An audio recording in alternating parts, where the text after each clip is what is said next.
Okay, guys, sorry about that. The um, There are certain programs that don't play nice with Sketchbook, and I've already gotten rid of them before on the startup, but one of them decided to make its way back in. It took me a little while to figure out what's going on, but stupid Spotify. I don't even remember ever putting that on my computer, but Spotify and Sketchbook don't like each other very much. Um, all right, so I might as well just say it. Everyone, just compare your grades to um, Blackboard versus what you have on your transcript. The grades, so the ones that I have checked, people have specifically asked me to check. Because my first thought is, oh my God, what have I done? And so far, thank God, it hasn't been me, because I handed in the correct grades so far, and everyone that I checked, I've handed in the correct grades. It doesn't mean I didn't make a mistake somewhere along the line, but it doesn't look like it was me. Patsy is having to put in everything manually, which is not how we normally do it. But since it's so late, the time, it has to be put in manually. I could tell you that she's under a lot of stress, not only because of the whole situation we're in and working remotely, but other things going on. So she's under a lot of stress. She might have just made mistakes. So if that's the case, just let us know. I just sent Melissa an email saying that looks like there's a few incorrect. What we could do is a change of grade form, and those forms are done in the case where a grade has been entered and entered incorrectly, or for some reason we're having to change a grade after the normal due date. So so that's that. I've had a number of you contact me, so it's something went wrong somewhere apparently. So go ahead and just check and let us know. And if it's if it's higher on your transcript, just keep a low profile.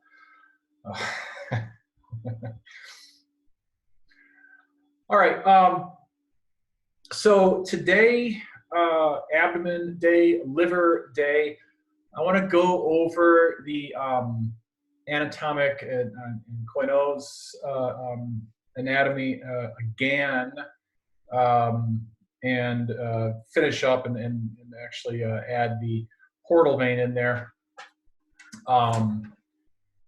Then we're going to start talking just a little bit about the microscopic anatomy of the liver. We're not going to spend a lot of time on that for obvious reasons, where ultrasound doesn't see down to that level yet. And then we're going to get into the physiology of the liver, the primary functions of the liver, and then liver function testing. And that should cover it for today. I hope we don't go too much farther, because I didn't prepare. Beyond that, I kind of think that's probably about it. All right, without further ado, let's get started. So on your screen, we have, once again, the liver, and we've talked about this. The anatomically, it's on the surface view, we have a right and left lobe of the liver, separated by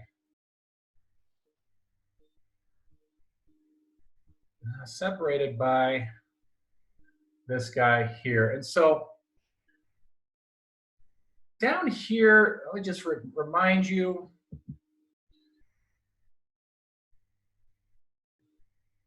the circular one, the round one, is sometimes called the round, not the round one, the round ligament. The ligamentum teres, ligamentum teres, whereas the double fold peritoneum that hangs down from, now this part, that's hanging from the anterior abdominal wall, whereas this part is hanging from the diaphragm. All right, so it's kind of a three-dimensional. Think about that three-dimensionally. Anyway, this double hung peritoneum is the falciform ligament, the falciform ligament there. That is let me. Well, actually, I don't have to. No, oh no. Oh, can I? Okay, good. I can erase that like that. All right. Good. Now, as we said the other day, that's not really how we look at it. It's certainly not how surgeons look at it. If they simply followed this, the patient would bleed out because they wouldn't be paying attention to things like this, the hepatic veins. Now, the hepatic veins, well, let me get rid of a layer here. Okay. And of course, we have the right, middle, and left hepatic veins. You could probably draw this left one a little more like that. But this is just pretty much stylized here. Right, middle, and left hepatic veins, they run in fissures in the liver. And so this middle is in the main lobar fissure.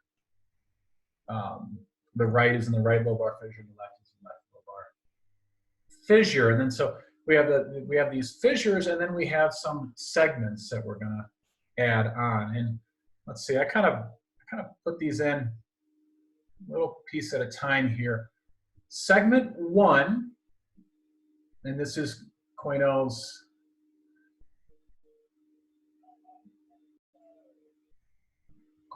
anatomy. Segment 1 is also, oh my God, I forgot for a moment, it's embarrassing. The caudate lobe.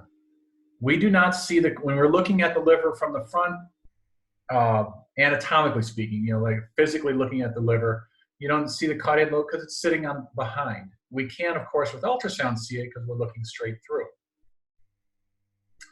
So that would be the caudate lobe. The next lobe we would be looking at, number 2. This is the number, it's no lobe, it's just the number 2 section of the left lobe of the liver. Remember, everything over here is left lobe of the liver. You have lateral and medial. So 2 is the more superior lateral. Number 3 is the more inferior. Inferior is towards the feet, lateral segment. The next segment we come to is 4. Now, most people say 4A and 4B. I don't know why they just didn't add a segment, but for anatomical reasons, I'm sure there's a good reason for that. The surgeons made this, not ultrasound techs, not radiologists. The surgeons created this anatomy. So let's see. So far we're going around in a circle like this. 1, 2, 3, 4. So that means we're going to have 5, 6, 7, 8. So let's do that. We'll add 5, 6, 7, and 8.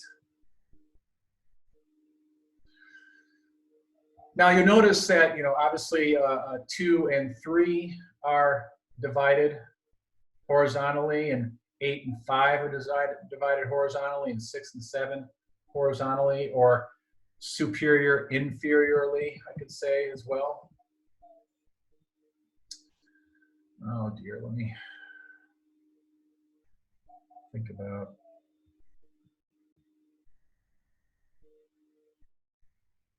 Okay.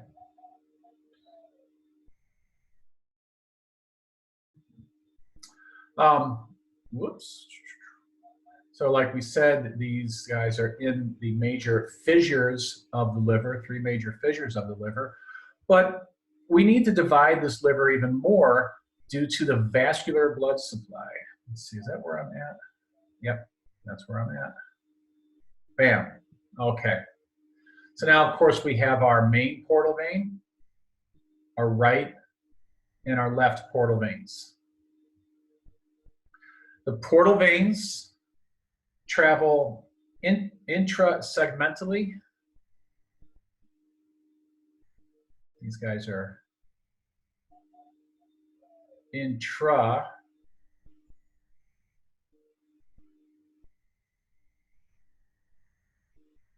intrasegmental are the portal veins. That means, well, let's see, we have a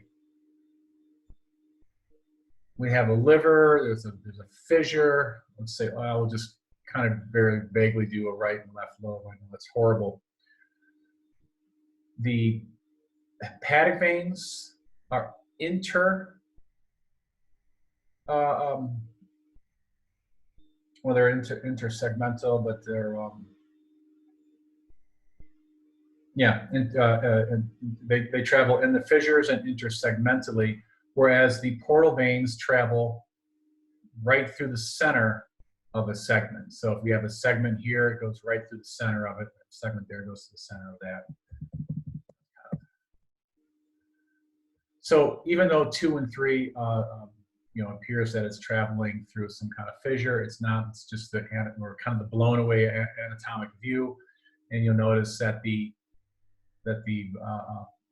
portal veins go dead center or into the middle of number 2, the middle of number 3, into 4, into 5, 6, 7, and 8.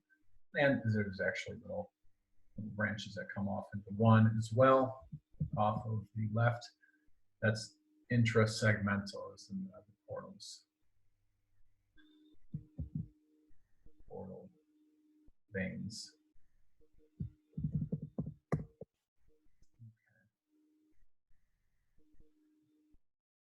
This, oh yeah, yes.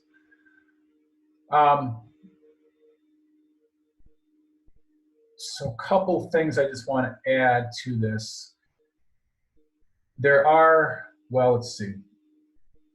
This is a straight-on X-ray view of the liver.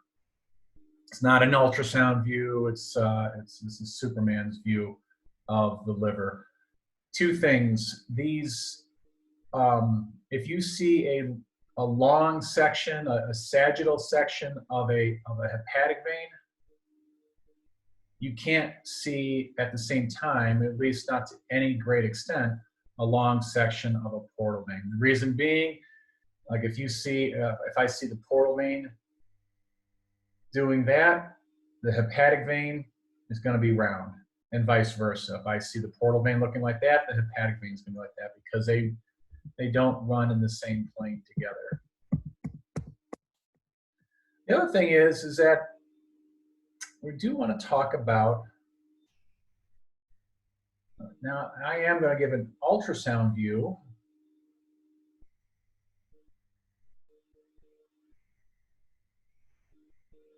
Let's see, let's put a vessel down here. This is the IVC. This is a sagittal. And basically, you're at the epigastrium looking sagittally. So in other words, we're looking more or less straight down this plane here. The caudate lobe is this structure here. Caudate lobe. There's another fissure, and I don't like the fact, but it's just the way it is. We actually call it a ligamentum. But it's a fissure. And there is a ligament in there. There is a, but it's a, oh, let's just, that's the ligamentum venosum is right here.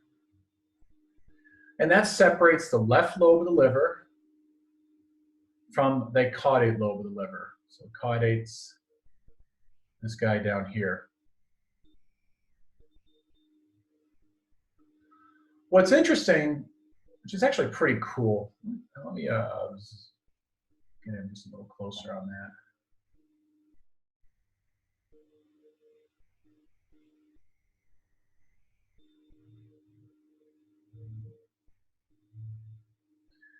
So in sagittal view, if you get the sagittal view just right, what we'll actually see is this little section of portal vein. And what this section is it's the umbilical segment.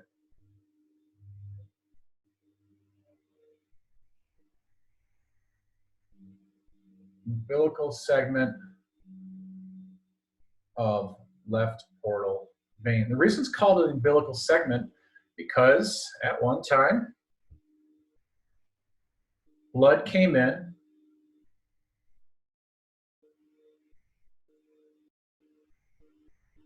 through the round ligament or the ligamentum teres. It wasn't called the ligamentum teres at that time. It was called the umbilical vein. But that's what the ligamentum teres is. It's just the remnant of the umbilical vein. It went through here and then right back out, traveled along, and went down there. So your umbilical vein in utero followed this course.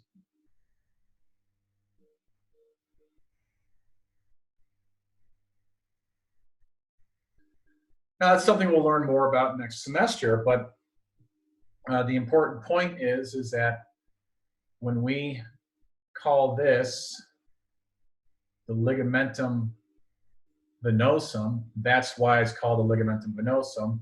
It carried a vein at one point. But that too is obliterated and now just a ligamentous remnant of a vein.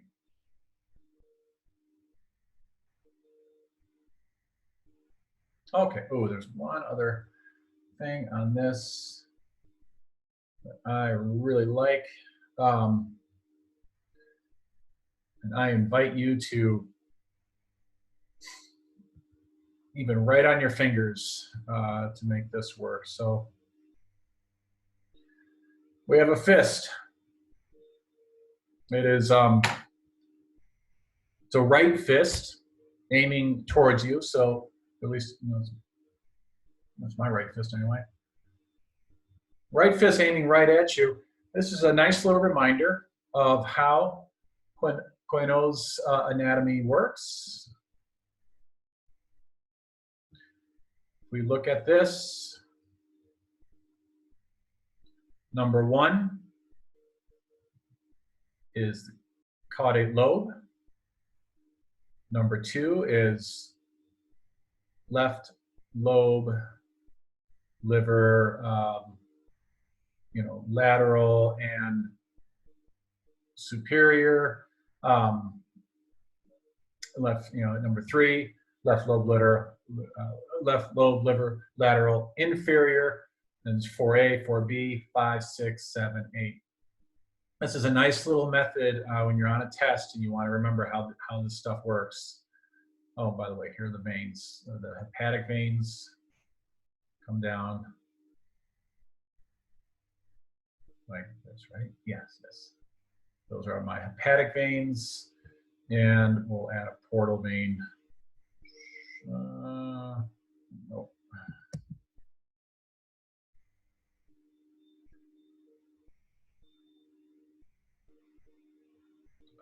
Yep. So you can kind of see once again how the portal vein is separating these segments from superior and inferior. And of course, the hepatic veins separate left from right, On the right side, this hepatic vein is considered to be, kind of turn it out like this, anterior, posterior. Now it gets confusing, superior, inferior, anterior, posterior.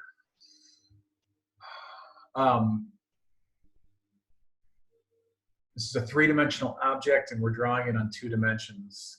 Remember, anterior, posterior. Anterior is up towards your chest. Yep.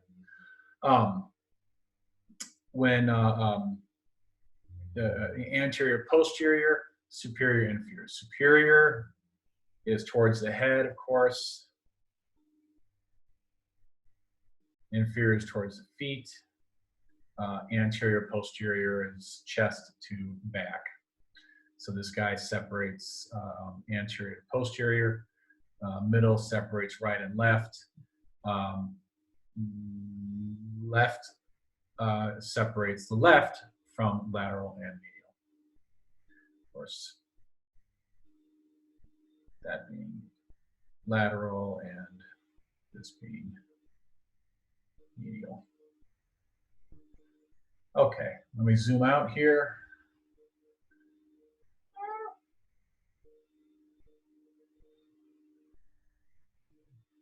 One of you mentioned that you're going to take a screenshot. Not a bad idea. Okay, I have another.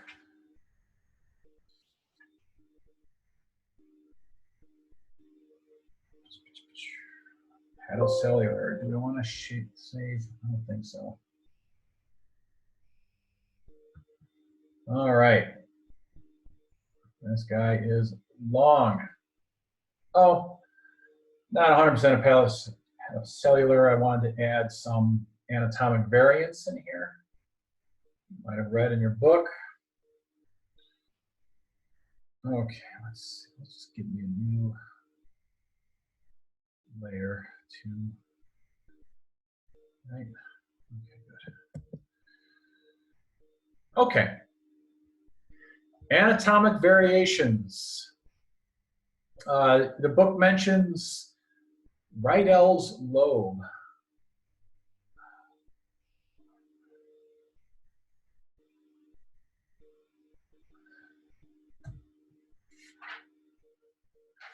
Of course, I didn't even bother writing.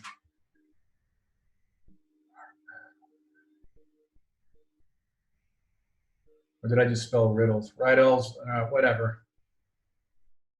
Rydell's lobe. We find this, the only time I've seen a true Rydell's lobe is on thin women. The reason that kind of makes sense. So Rydell's lobe is a fairly thin extension. If it's a big fat extension, whoops, not that fat, but if it's a fat extension, it's probably not Rydell's lobe, it's probably hepatomegaly. This is important to note because we measure the length of the liver, and that's our #1 measurement to determine hepatomegaly. But someone has a Rydell's lobe, they could be considered to have hepatomegaly without actually having an enlarged liver. Now, thin women are most commonly the ones to have this because what happens is that their rib cage is tiny. Tiny little rib cage. This liver needs to grow to a certain size. It needs to grow to, what was it, 136? 136 of your body weight is your liver if it's healthy and you're somewhat normal. Well, if she doesn't have enough room to grow side to side, real thin person is going to have to grow downward. So that's all that is. And that's Rydell's lobes. You don't find these a lot, but when you do, they're kind of obvious. Let's see. Agenesis.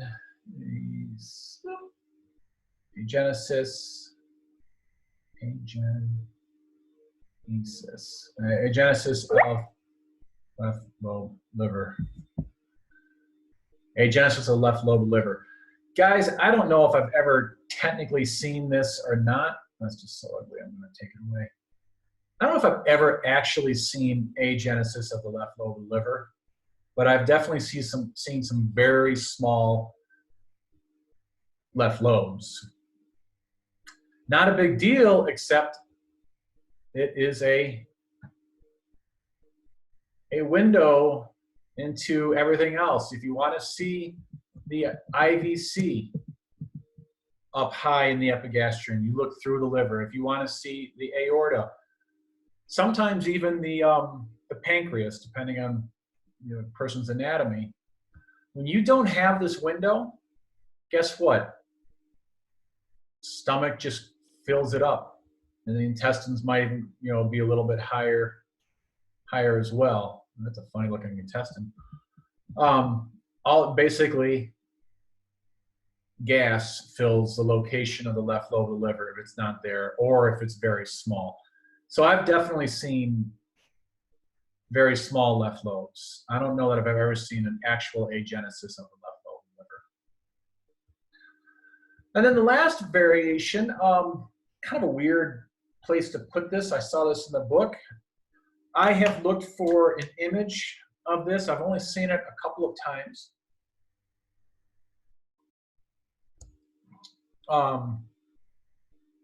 They didn't really call it. Gosh, what did they call it in the book? I didn't write any of this down. They said something to the effect of a diaphragmatic. Oh, what did they say? Diaphragmatic something. Diaphragmatic bulge or something like that. I learned them as a diaphragmatic slit. Now, like I said, I have not been able to find a picture of this online at all. And I have seen one or two of them, and they're really obvious when you see them, but they're really hard to explain. You know, the diaphragm is echogenic.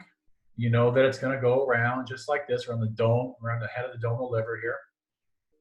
And sometimes, and it's around the edges, it's muscular, and sometimes it's just kind of like you have a sheet, and then another sheet just kind of bulges over it. It's like your bed sheeting. If you have too much, like for instance, my bottom sheet in my bed right now for some reason is way too big, and so it's always folding over on itself.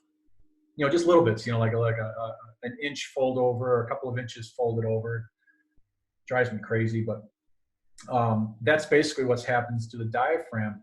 And when that does, it creates this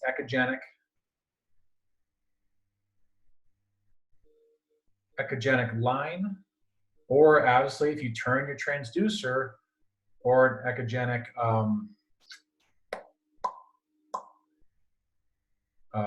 circle, because it's going to be circular in transverse view. So echogenic line or an echogenic circle, and it's going to be right up on the edge of the liver, right on the dome. So if you ever see that, if you see the circle, you think, oh, cancer or some kind of tumor, and then you turn on it. And when you turn on it, it's very long. Then it's most likely a diaphragmatic slip. Okay, those are the only things I saw mentioned in the book there, and there's not that many anatomic variations, other than some people's livers look a little weird. But that's not really a variation. That's just weird people. All right. Now we'll get down to the cellular level, and we don't really need to concentrate on this a whole lot. I just wanted to show you that the portal triad, that is hepatic artery, portal vein. I'm just going to do D for bile duct. They not only travel macroscopically, in other words, we can see it into the liver, and then they split, and then they split again, and they split again, they split again. It comes all the way down to pretty much the microscopic level. And this is a drawing of the microscopic level of these three vessels still together. Still, even at this point, they still have an echogenic, not that we would, well, we wouldn't see it because it's so small we can't see anything at this level, but that the reason why the portals are echogenic, have echogenic wall, is because of Glissen's capsule.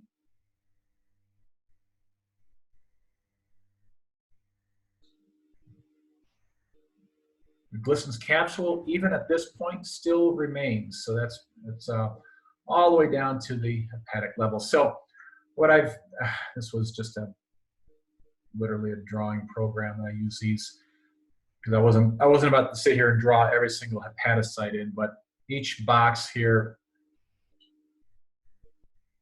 hepatocyte, represents a hepatocyte.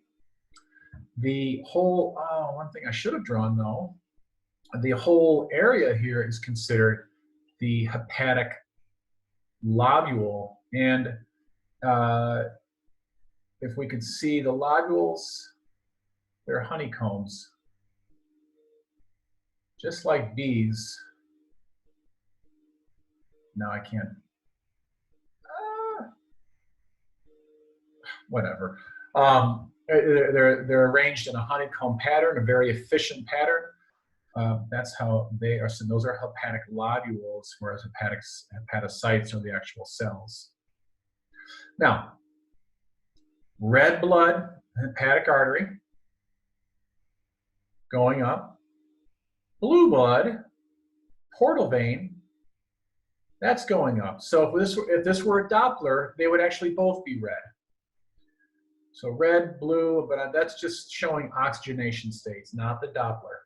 So they're both going forward, and eventually they actually find each other and mix and go into the, it's not called a hepatic vein just yet, but I think it's called the central vein and then a lobular vein. But eventually these go into the hepatic venous system and then back to the heart. The bile travels the other direction. The bile is created by the hepatocytes, so it goes from the hepatocyte into the caniculi, or in El Paso, they're also known as caniculitos.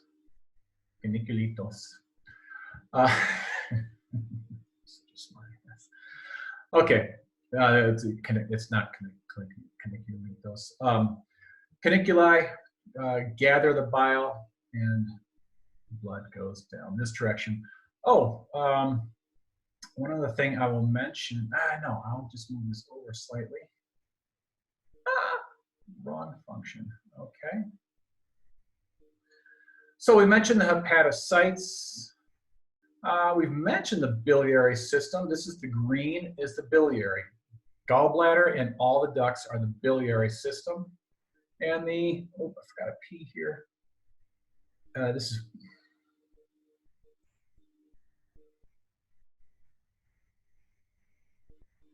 I mentioned the Kupfer's cells. They are going to be over here, actually inside the blood vessels.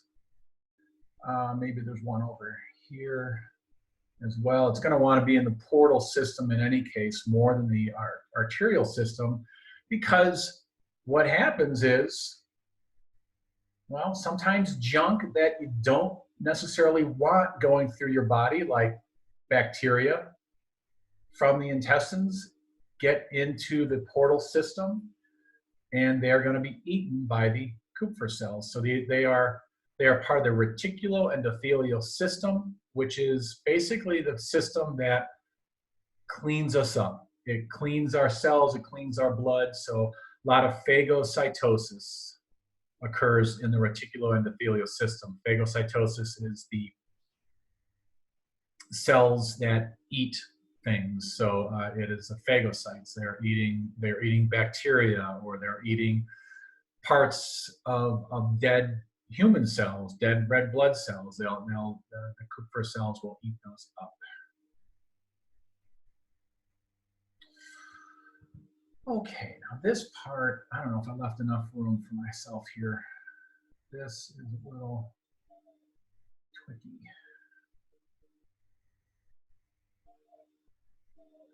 So those are the three major cells: hepatocytes, the actual bile, biliary endothelial cells, or just the biliary system is fine, and the Kupffer cells are the reticular endothelial. Now we get into the functions of the liver. Now the liver has got a lot of functions, 500 plus functions. In fact, you could remove your spleen and live just fine. It's not perfect, but you can remove your spleen, because if you did, I drew a little spleen over here. If you remove that, all of the function goes back to the liver. So the liver can handle a lot of extra functions. Let's give me a different color here. Okay. So bile formation. I have a little gallbladder here and little bile ducts, and that's the common bile duct here, and then very end of the common bile duct here, that's where it actually dumps into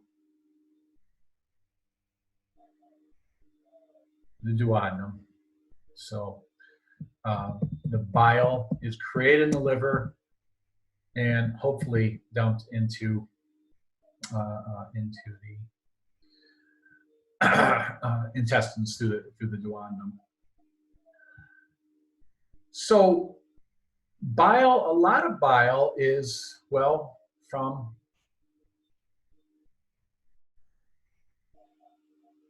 bilirubin, yes.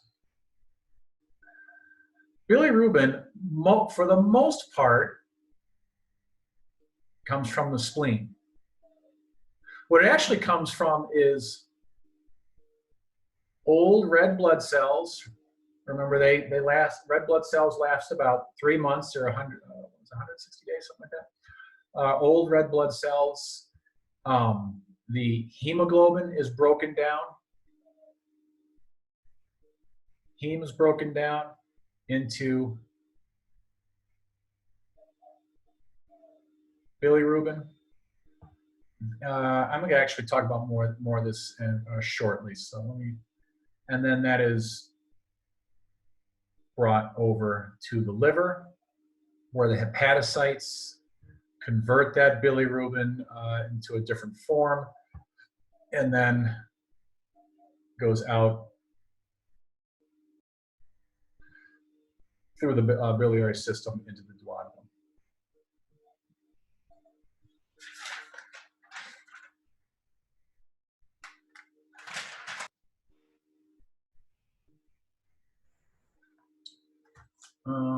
Actually, you know what? This is part of mine. So let's talk about a little bit how that is. So I'm sorry, I'm kind of doing a restart here. So at the spleen, old red blood cells are broken down. The hemoglobin is released. That's broken down into just plain old bilirubin. But it is at the spleen, it is first,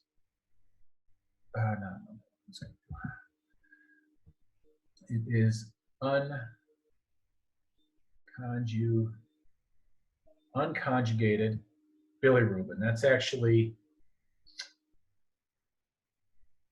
hydrophobic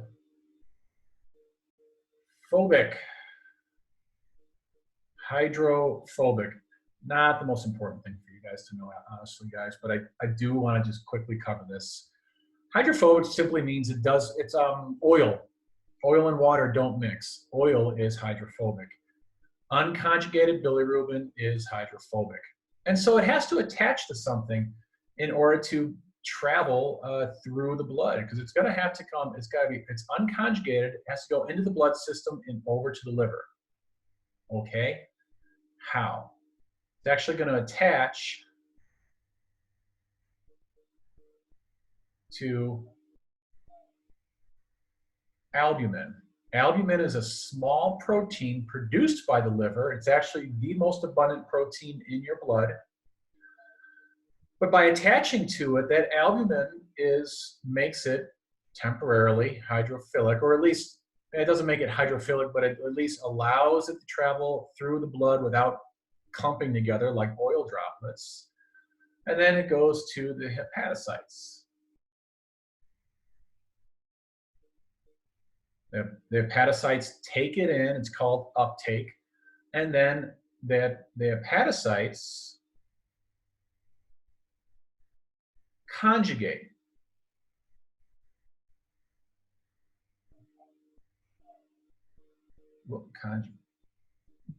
Conjugate, yes, conjugate the bilirubin. So now it is hydro.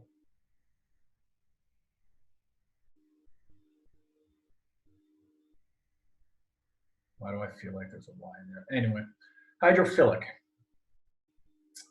Am I missing anything? Once it's bound to albumin, finds a way to conjugate bilirubin, excrete it into bile. Well, yeah, and of course, excrete into bile. And that's the one thing I failed to mention. Excrete into the bile caniculi. By the way, that is an active transport process. That's important to know. Excretion of conjugated bilirubin. Oh God, there's something else I gotta say. Excretion of conjugated bilirubin into the caniculi is an active process, meaning if this is my hepatocyte here and this is on the other side is the caniculi, it doesn't just passively cross over, it has to be actively brought over with, ATP and all that stuff. It's an active process. The other thing I have to mention, and it's, to make sure I don't say that one back.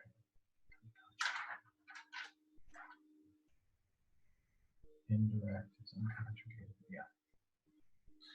I hate to do this to you guys, but it's very confusing for me too. For some reason that I've never been able to understand, unconjugated bilirubin is also called indirect, right? I thought someone was going to answer for me. Indirect. Unconjugated is indirect, yes.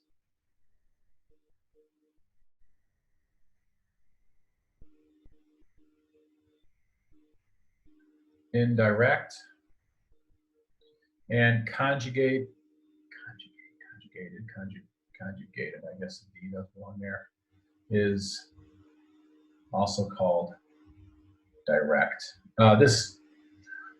When I talk about the liver function tests, this comes up again. That's why I want to bring it up now. So just really quickly, I know this is a confusing process. So red blood cells, old. Mr. S.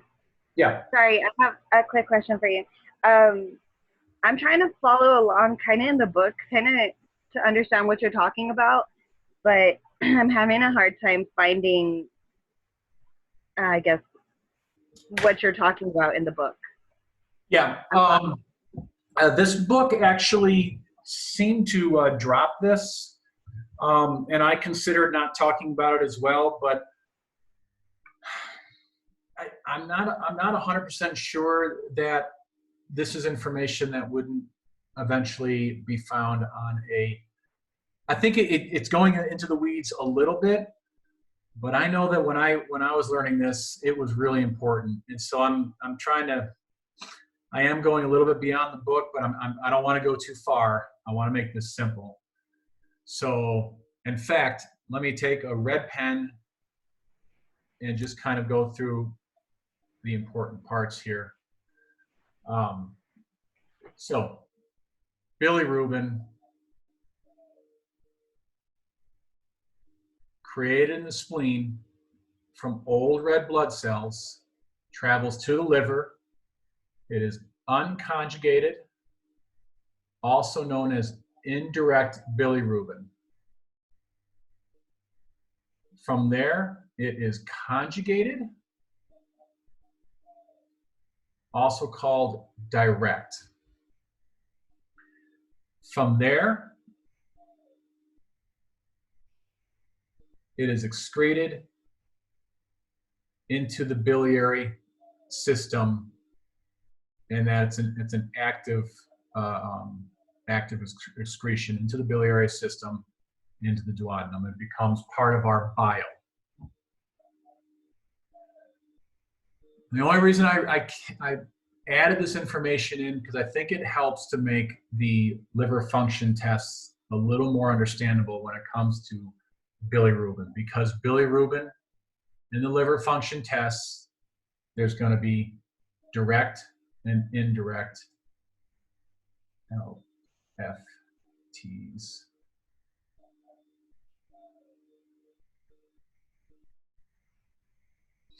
Okay. The good news is I won't talk about that anymore.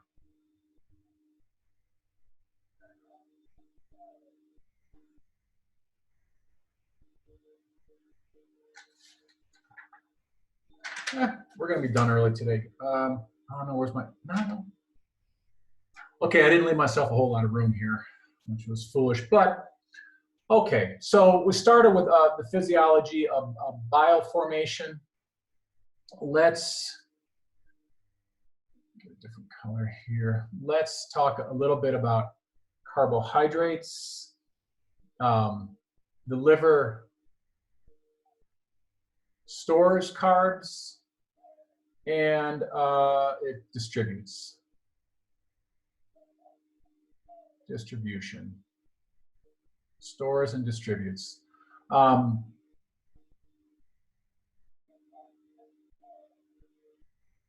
Glucose is the sugar. It is the sugar of, when the body needs energy, it uses glucose. All the other sugars, and there's different kinds of sugars, aren't used directly. Glucose is directly used as energy. So if you have an excess of glucose, the liver will take that glucose and turn it into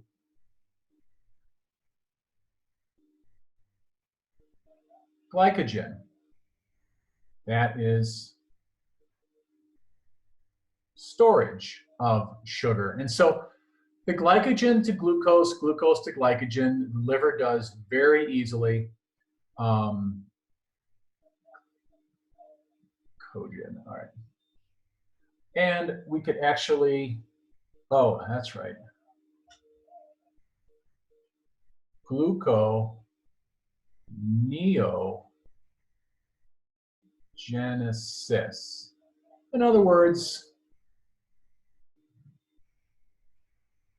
create out of, well, it's creation of sugar. So gluconeogenesis, new growth, or new, yeah, we'll call it growth, new growth of glucose. Create out of, you could do that out of fat, out of amino acids. So carbohydrate stores, distribution, glucose to glycogen, and then if you're on a low sugar diet, which you all should be, I mean everyone should, I'm not saying you all, I'm just saying people in general. The Americans, we have too much sugar. If you're really on a low sugar diet, you might actually create your own sugars out of fat and amino acids. Fat, the next one. That is obviously going to be for storage. The liver can store fat. In fact, sometimes that's a problem.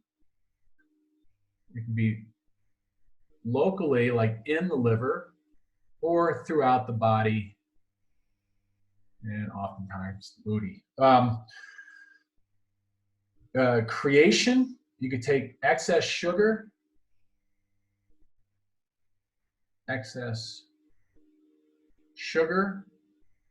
can go to fat. And fat, and also very important, everyone thinks this is horrible.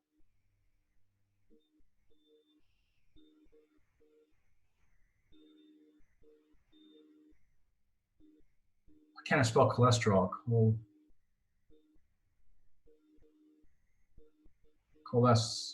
my God, cholesterol.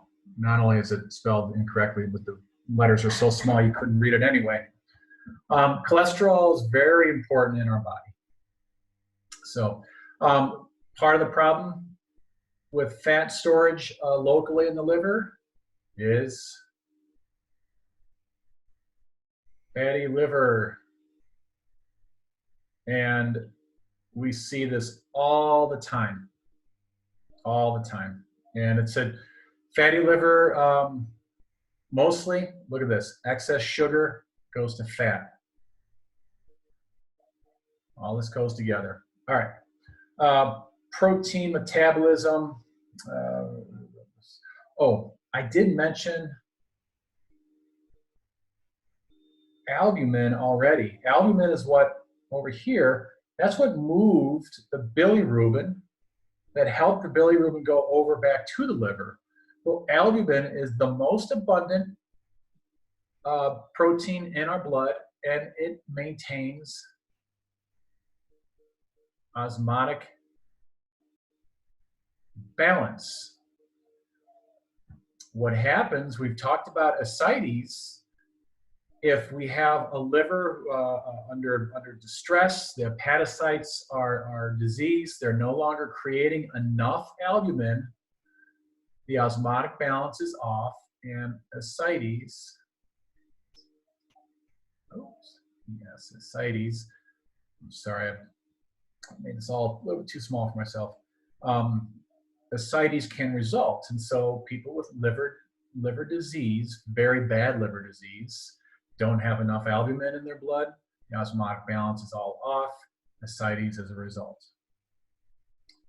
Reticuloendothelial, we mentioned that over here. Yep, we mentioned that already. Phagocytosis, cleans the blood. They actually also part, so we'll just say clean the blood. It's also a part of the blood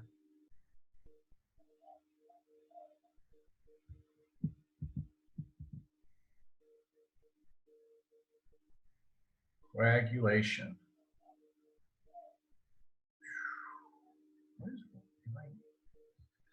Sometimes I could write well, and other times, you know what it is? Like my daughter told me, I made my own. I made the sheet too big, and now and storage. Let's see. Vitamins. That's good until you've stored too many vitamins of the certainly of the fat soluble kind, and minerals. Minerals like iron,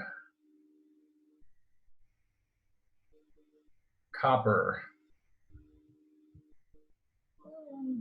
Those are the only two I can think of. And there are disease states where we're holding on to too much iron or too much copper. Let's see, 224. Add this for 1 hour. I tell you what, guys. If you're cool with it, I don't have a ton left, and rather than take a break, we could just power on through. If you guys have any questions, you need me to stop with anything so far, let me know. But when you get a script is what we cool people in the business call a prescription. I almost said subscription. That would be not cool. That would be pretty stupid. For an abdomen ultrasound or a right upper quadrant ultrasound, it's elevated LFTs, liver function tests, elevated. Because almost everything, we almost always have arrows going up, which is and well, not just mine, it's kind of common, a way of saying elevated without having to spell out the whole word. So, we mentioned already bilirubin. Indirect or direct, you might be confronted with unconjugated or conjugated. There's just no really,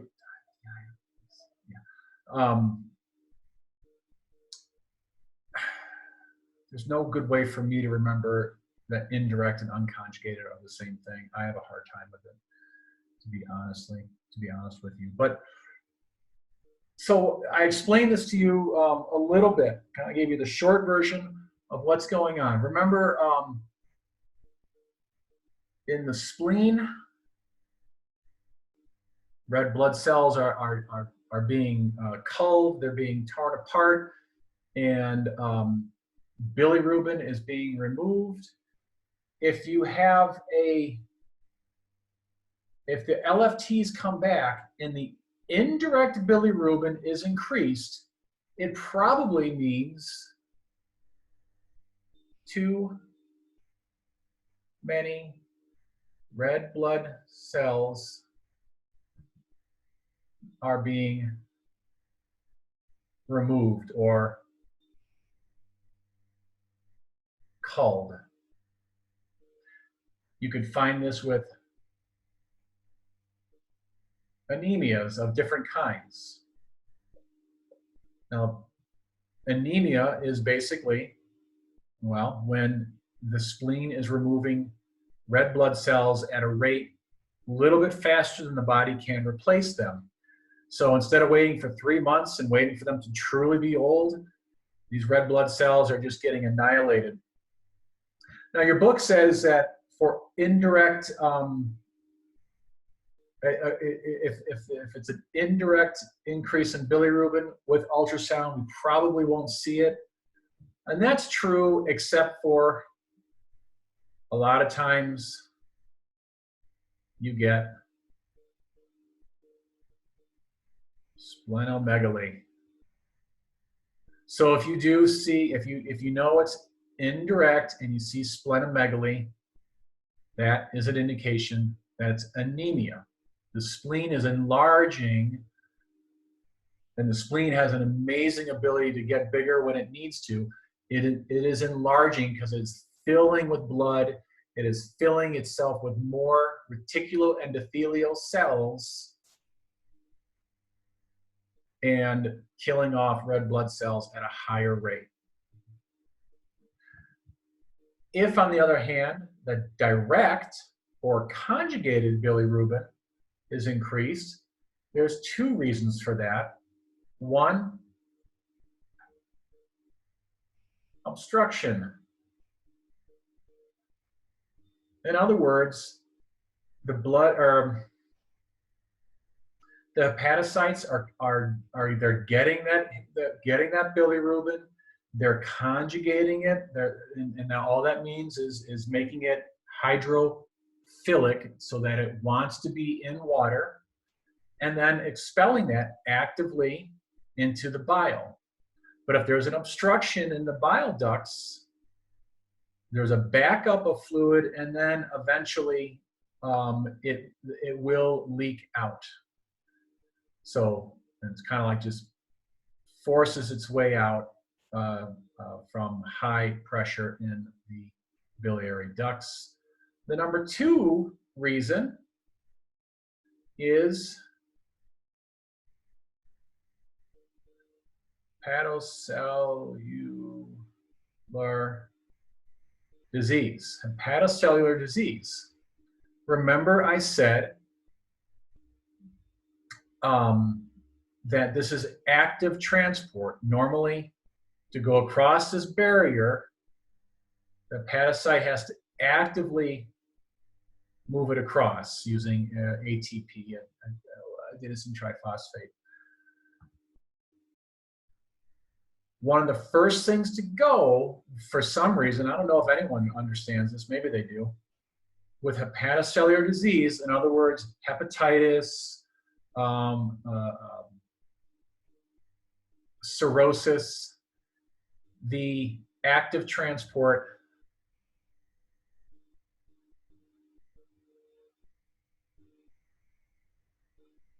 is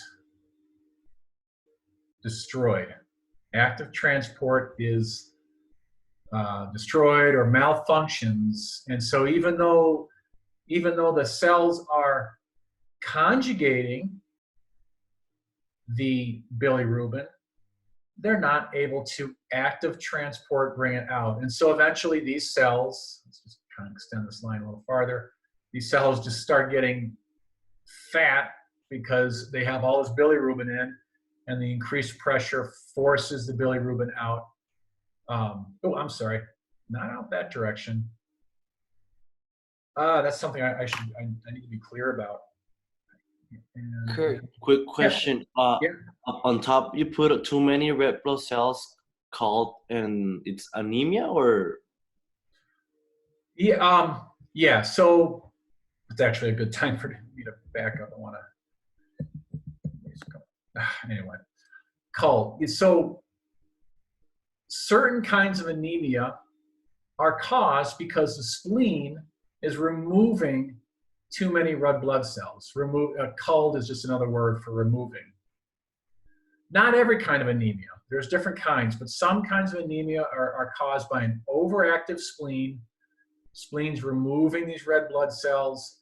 In other words, too many red blood cells means too much bilirubin going in, and there's simply an increase in the indirect or unconjugated bilirubin in the bloodstream. Make sense? Yes, yes, okay. Okay. I thought you said called, that's why I was confused, but okay. Thank you. So let me get back to, going back to this obstruction, because I want to make something clear, and I don't think I made it clear here. I think I might have confused the issue just slightly.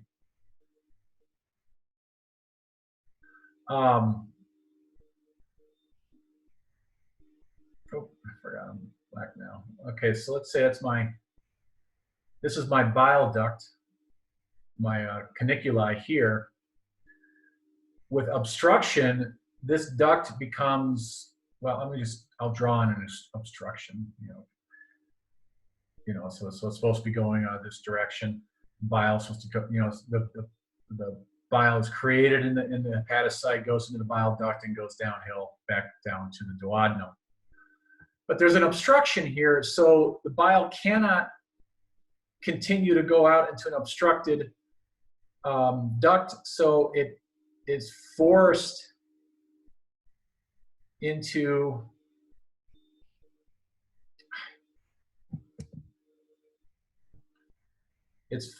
the bloodstream. Wanted to make that clear because, and that's number one reason. Number two, hepatocellular disease. The first thing to go is the active transport system.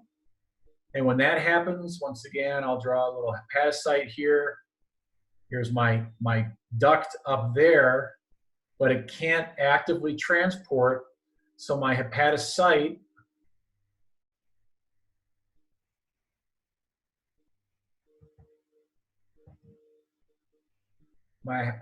starts getting fat here because it's got all this bilirubin in it, and it's all this conjugated. It's still conjugating, but it can't get it into here because there's no active transport. Eventually, once again, it's going to squeeze out into the blood system. But you can see Yeah. So obstruction is one reason. Hepatocellular disease is another reason. For different reasons, but similar in a way, both of them simply cannot get bile into the bile ducts, or not enough of it into the bile ducts. Okay. These others I'm going to keep pretty short because I don't have much to say about them either.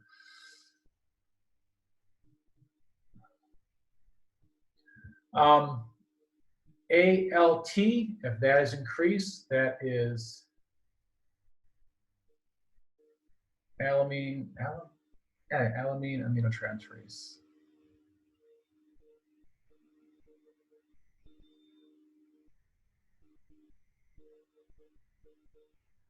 Alanine aminotransferase. When that goes up, that is oftentimes with hepatocellular damage. So some kind of liver disease is causing hepatocellular damage. The ALT is literally leaking out of the hepatocytes. Now, ALT is also created in other organs. So, but ALT is, I do believe the most ALT in the body is in the liver. So this is fairly, if you have an increase in ALT, it's probably liver damage, although it could be heart damage, I think lung damage as well. AST, aspirate,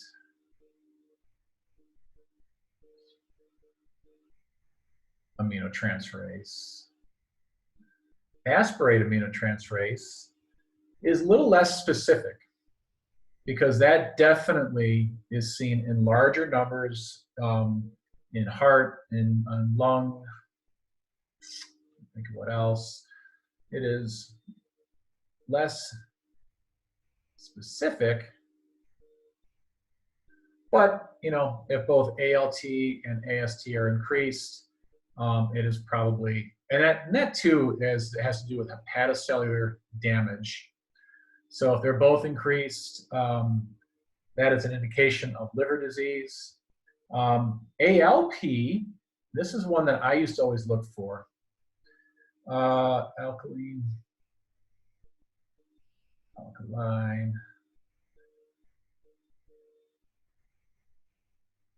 phosphate, also known just as ALK-phos. That is specific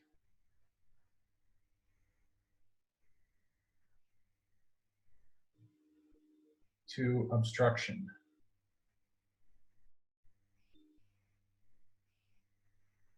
So if you think about that, if you have a patient that you know has an increase in bilirubin, and especially if it's an increase in direct more than indirect, and their alkaline phosphatase, their ALK-phos, is rather high, then you're definitely looking for, well, gallstones. You're looking for a tumor in the head of the pancreas because the bile duct goes through the head of the pancreas. We'll talk about that more later. You have a little pancreas there. So if there's a tumor right here, that can cause a backup. So that's a different kind of obstruction just the same. Prothrombin time, I skipped a couple, LDH and GCT I skipped, but prothrombin time, that's not something I would look at a whole lot, but it came up a lot because, well, this is your clotting factor basically.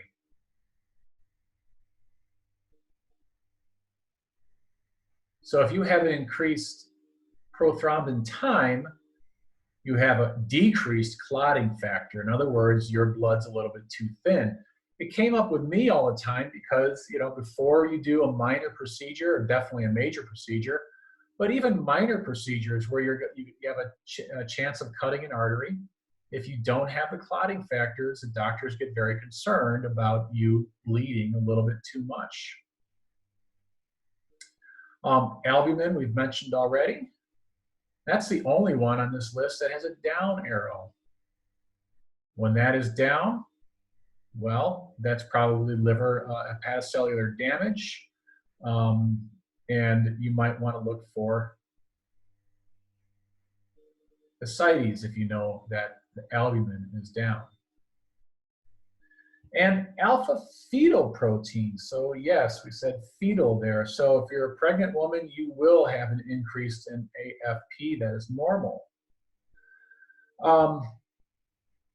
But for non-pregnant women and the rest of us, that is indicator of liver cancers, adult and juvenile. The juveniles are blastomas, adults are other like hepatocellular carcinoma. Yeah, hepatocellular carcinomas, but AFP is a little more indicative of liver cancer. None of these are all indications.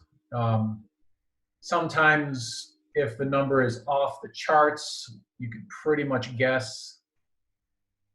Oh, I really made this crazy long, didn't I? When alk phos was off the chart, I knew there was an obstruction.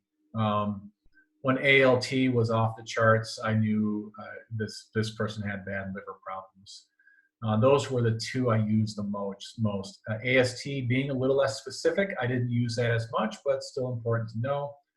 Prothrombin time, I never looked at except for when we had a procedure going on. And a lot of times if the prothrombin time was increased, the procedure would be canceled. I don't know why I'm sharing this. Yeah, I recently had a very, very minor procedure, no big deal at all, but I had a scalpel plunged into my skin and I bled like a stuck pig for 20 minutes. And then I read the paperwork, in the paperwork it says, do not have fish oil. I personally had no idea that fish oil tablets can thin your blood, as it were. So if you guys are going in for a minor procedure, lay off the fish oil. Albumin, I never really looked at albumin out in the field, and alpha fetal protein. I occasionally would see that come across, but not as much. So basically, these are, and bilirubin definitely. That was something we definitely looked at as well. So these are your liver function tests. Elevated LFTs, one of the biggest reasons for the exams.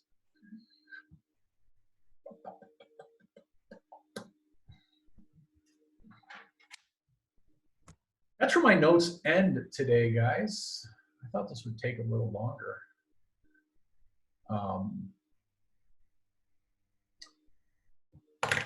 Any questions?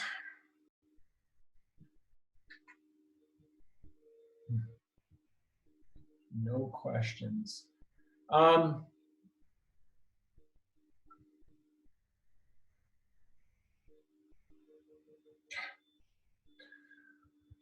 Yeah, okay, yeah, I'm getting more indications that, oh God, this is gonna be a mess. All right. So, yeah, something happened with your grades. I don't know if it was Patsy or what. I know 2 emails were sent. She might have opened the wrong email, even though I'm sure they're specific about that. But okay, we'll double check everyone's grades and try to get that fixed. I don't know that we're going to fix it right now, or if we're going to do it when we get back. But anywho, all right. Well, guys, I guess that is it. I forgot to ask Melissa whether or not homework is a requirement for you every single week. At one time we were saying yes, and then we're saying no. I think it's still no. I do have some videos posted. I think they're pretty nice. Please look at those.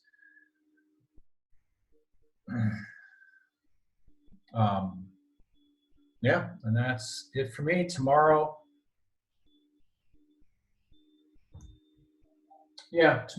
vascular. I believe we start. I think we've pretty much talked about the anatomy of vascular. We could do a review if you want, but if not, we're going to start getting into disease states in vascular. And similar, by the way, guys, similar to this last semester, and in fact, every semester I do this. The three main semesters. The vascular portion, even though this vascular seems like it would be a ton, will probably end it a little bit early, and so towards the end of the semester, we will use vascular time to catch up on abdomen because there's a lot more material in there. Oh, no, I'm sorry. I said that wrong. We'll actually use the end of the semester to start on OBGYN, simply because the OBGYN semester is brutal. And then at the end of the, towards the end of the OBGYN semester, once again, vascular kind of ends earlier than the semester. Then we use the rest of that time to catch up on OB, because OB is a gigantic semester. But anyway, now I'm just rambling, so I think we're done. Appreciate you, Kurt, man. We'll see you tomorrow.